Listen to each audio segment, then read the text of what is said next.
ಎಲ್ಲರಿಗೂ ನಮಸ್ಕಾರ. 2 ಆಗಸ್ಟ್ ನಮಗೆ ಸಿವಿಲ್ ಪೊಲೀಸ್ ಕಾನ್ಸ್ಟೇಬಲ್ಸ್ಗೆ ರಿಕ್ರೂಟ್ಮೆಂಟ್ ಎಕ್ಸಾಮ್ ನಡೆಯಲಾಗ್ತಾ ಇದೆ. ಸೊ ಇದರಲ್ಲಿ ತುಮಕೂರು ಜಿಲ್ಲೆಯಲ್ಲಿ ಟೋಟಲ್ 50 ವೇಕೆನ್ಸೀಸ್ಗೆ ಈ ಎಕ್ಸಾಮ್ ಇದೆ ಅಂಡ್ ಟೋಟಲ್ ಸ್ಟೇಟ್ ಲೆವೆಲಲ್ಲಿ 3395 ವೇಕೆನ್ಸೀಸ್ಗೆ ಎಕ್ಸಾಮ್ ನಡೆಯಲಿದೆ. ಸೊ ಇದರಲ್ಲಿ ಮುಖ್ಯವಾಗಿ ತುಮಕೂರು ಜಿಲ್ಲೆಯಲ್ಲಿ ಟೋಟಲ್ 27 ಸೆಂಟರ್ಸ್ನಲ್ಲಿ ಸುಮಾರು 12,440 ಜನಕ್ಕೆ ಎಕ್ಸಾಮ್ ನಡೆಯಲಿದೆ.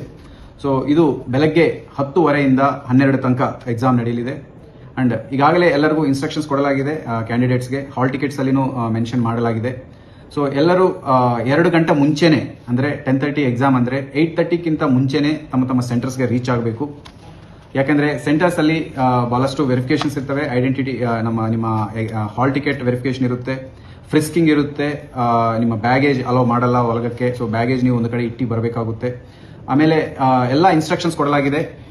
ಯಾವುದು ರೆಸ್ಟ್ರಿಕ್ಟೆಡ್ ಐಟಮ್ಸ್ ಇದಾವೆ ಅದು ಯಾವುದು ಒಳಗೆ ತರಬಾರದು. ಮುಖ್ಯವಾಗಿ communication items, mobile phones, electronic watches, ಯಾವುದೇ ತರ ವಾಚ್ ಆಗಲಿ, ವಾಚಸ್, ಇನ್ನಿತರ ಎಲೆಕ್ಟ್ರಾನಿಕ್ ಐಟಮ್ಸ್ ಅಂಡ್ ಗೂಡ್ಸ್ ಯಾವುದು ಒಳಗೆ ತಗೊಂಡು ಬರಬಾರದು.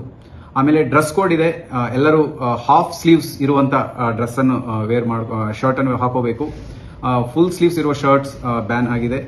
ಆಮೇಲೆ ಸ್ಕಾರ್ಫ್ಸ್ ಯೂಸ್ ಮಾಡಬಾರದು, ಶೂ ಹಾಕೋಬಾರದು, ಚಪ್ಪಲಿಯಲ್ಲಿ ಸ್ಯಾಂಡಲ್ಸ್ ಅಲ್ಲಿ ಬರಬೇಕಾಗುತ್ತೆ. ಈ ತರ ಸೂಕ್ಷ್ಮವಾಗಿ ತುಂಬಾ ಇನ್ಸ್ಟ್ರಕ್ಷನ್ಸ್ ಕೊಡಲಾಗಿದೆ. ನಿಮ್ಮ ಹಾಲ್ ಟಿಕೆಟ್ಸ್ ಅಲ್ಲಿ ಕೊಡಲಾಗಿದೆ, ನಿಮಗೆ ಹ್ಯಾಂಡ್ ಔಟ್ಸ್ ಅಲ್ಲಿ ಮತ್ತು ಸೋಷಿಯಲ್ ಮೀಡಿಯಾದಲ್ಲಿ ಎಲ್ಲ ಕೊಡಲಾಗಿದೆ. ದಯವಿಟ್ಟು KEA ಆರ್ಗನೈಸೇಷನ್ ಏನ್ ನಿಮಗೆ ಇನ್ಸ್ಟ್ರಕ್ಷನ್ಸ್ ಕೊಡಲಾಗಿದೆ ಅದನ್ನು ಫಾಲೋ ಮಾಡಿ ನೀವು ನಿಮ್ಮ ಎಕ್ಸಾಮ್ ಸಕ್ಸಸ್ಫುಲ್ ಆಗಿ ಬರೆಯಬೇಕು ಅಂತ ನಾವು ಹೇಳ್ತಾ ಇದ್ದೀವಿ. ಸೊ ಇದರಲ್ಲಿ ಮುಖ್ಯವಾಗಿ ನಾವು ಕಟ್ಟುನಿಟ್ಟುವಾಗಿ ಎಲ್ಲರಿಗೂ ಎಚ್ಚರಿಕೆ ನೀಡೋದು ಏನಂದ್ರೆ, ಎಸ್ಪೆಷಲಿ ಈ ಸೋಷಿಯಲ್ ಮೀಡಿಯಾದಲ್ಲಿ ರೂಮರ್ಸ್ ಮಾಡೋದಾಗ್ಲಿ, ಬೇಸಿಸ್ ಇಲ್ಲದೆ ಏನಾದರೂ ಅನ್ವಾಂಟೆಡ್ ನ್ಯೂಸ್ ಅನ್ನು ಶೇರ್ ಮಾಡೋದಾಗ್ಲಿ, ಈ ತರ ಏನಾದರೂ ಮಾಡಿದ್ರೆ ಅವ್ರ ಮೇಲೆ ತುಂಬಾ ಕಾನೂನು ಕಠಿಣವಾದಂತಹ ಕ್ರಮ ತಗೊಳ್ಳಲಾಗುತ್ತೆ. ಇದ್ರ ಜೊತೆಗೆ ಅನೈತಿಕ ಚಟುವಟಿಕೆಗಳಲ್ಲಿ ಯಾರಾದರೂ ಇನ್ವಾಲ್ವ್ ಆಗಿದ್ರೆ ತುಂಬಾ ಕಠಿಣವಾದಂತಹ ಕ್ರಮಗಳು ತಗೊಳ್ಳಲಾಗುತ್ತೆ. ಸೊ ಎಕ್ಸಾಮ್ ಅಲ್ಲಿ ಚೀಟಿಂಗ್ ಮಾಡಕ್ಕೆ ಪ್ರಯತ್ನ ಮಾಡೋದು, ಈ ತರ ಘಟನೆಗಳೇನಾದರೂ ಮಾಡಕ್ಕೆ ಪ್ರಯತ್ನ ಮಾಡಿದ್ರೆ ಅವ್ರ ಮೇಲೆ ಕ್ರಮ ತಗೊಳ್ಳಲಾಗುತ್ತೆ.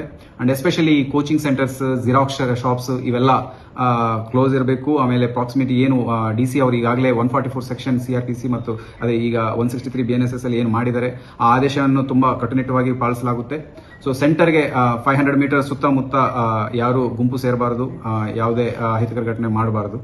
ಆಮೇಲೆ ಮೂವ್ಮೆಂಟ್ ಸಹ ತಾವು ತಮ್ಮ ಪ್ರಯಾಣವನ್ನು ನೋಡ್ಕೋಬೇಕಾಗುತ್ತೆ. ಯಾಕಂದ್ರೆ ಸಾಕಷ್ಟು ಜನ ಟ್ರಾವೆಲ್ ಮಾಡ್ತಾರೆ ನಾಳೆ ದಿನ ಎಕ್ಸಾಮ್ಗೆ ಬರಕ್ಕೆ. ಹಾಗಾಗಿ ತಾವು ಮುಂಚಿತವಾಗಿ ಸೆಂಟರ್ಗೆ ಬಂದು ಆಲ್ ಕಂಡೀಷನ್ಸ್ ಟರ್ಮ್ಸ್ ಫಾಲೋ ಮಾಡಿ ತಾವು ಎಕ್ಸಾಮ್ ಬರೆಯಬೇಕಾಗುತ್ತೆ.